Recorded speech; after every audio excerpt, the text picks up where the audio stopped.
You know, if you're a business owner, anything like me, you love Office Depot or Staples, right? You go in and they got all those supplies and it feels so exciting. You're arming yourself so you can go out all by yourself and conquer the world of business. Well, I can tell you, we can thank a few people for making that thing happen, and now one person for helping it go away. You see, in 1986, three guys, they had the same idea about a retail store dedicated to helping small business owners. So you get everything, supplies like desks, computers, pens.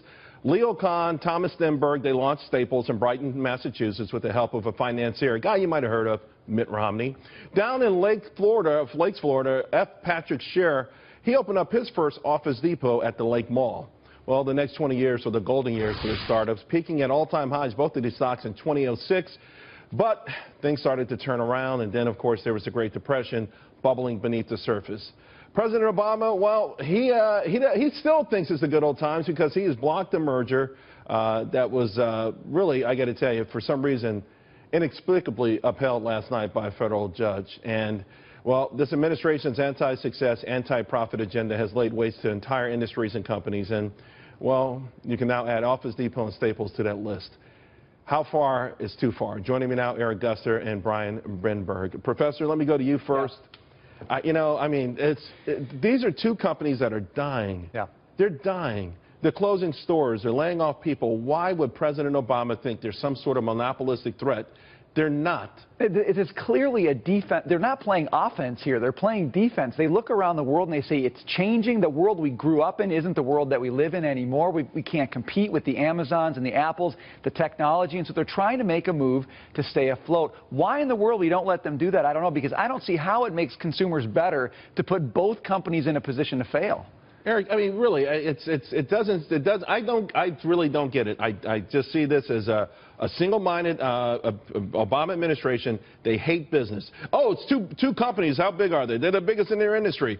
Not even asking what's going on with the industry itself. But they're trying to make sure that there's not a monopoly, and the government is in place. They're supposed to make sure that we don't have monopolies such as that, because Office Depot, I shop with them, Staples, I shop with them as well. But you have to have that type of competition, and they do need to cut some costs and make better decisions on running their companies. But merging would absolutely, it will demolish the market, and it will make it very tough for business owners to buy products at a fair price. You know, I got to be honest with you, that's not true, because everyone out there watching the show probably can go on Amazon. Most people are going Amazon, to the professor's point, and that's the problem here, is that they're not taking into account. Same thing, think about this with the Halliburton Baker Hughes deal. The Obama administration says, well, you got number 2 and number 3 in the industry. Yeah, but guess who number 1 is? Schlumberger, a French company that just made another acquisition. We've got another industry going out of business, and we won't allow them to survive. If they're not thinking about consumers here at all. There are no consumers out there in the world. I mean, think of all the problems we have in the business sector right now. There's nobody out there saying, man, my number 1 concern is I don't think I can get office supplies. Are you kidding me? Are you kidding me? This is a great decision. The court upheld it. So, I mean, everybody wants to blame Obama for everything. Jobs are going to be lost. Business stores are going to be closed down. I drive by two empty Staples almost every Saturday. But why do they have to trim their costs? And if they're so monopolistic, why are they going out of business? Why are they closing stores? They made some bad decisions along the way.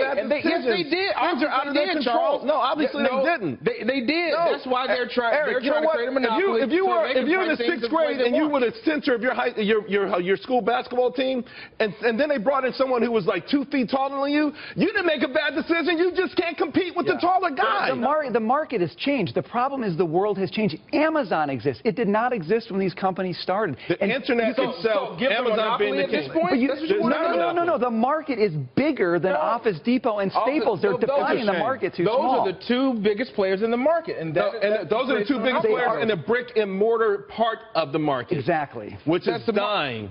It's one thing to be an 800-pound gorilla in a forest this big. It's another when the forest gets this big. They are dying, and the Obama administration just gave them the coup de grace. Blame Obama for everything. That's your answer, right? Hey, he should be proud. Blame Obama for everything. He should be proud.